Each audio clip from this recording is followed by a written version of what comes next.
Good morning. এখন বাজে সকাল 6টা।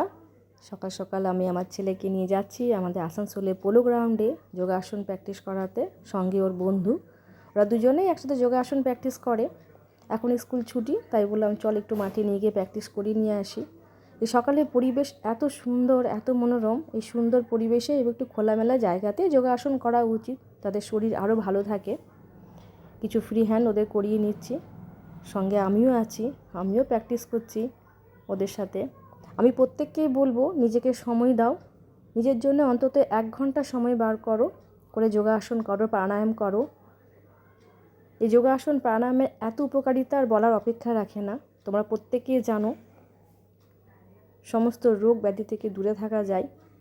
তাই সময় বার করে নিজেকে সুস্থ রাখো, এটাই বলবো আমি। এবং সব শেষে প্রাণায়ামটাও খুব দরকার শরীরের জন্যে, মনের জন্যে। এর উপকারিতা বলে আর শেষ করা যাবে না।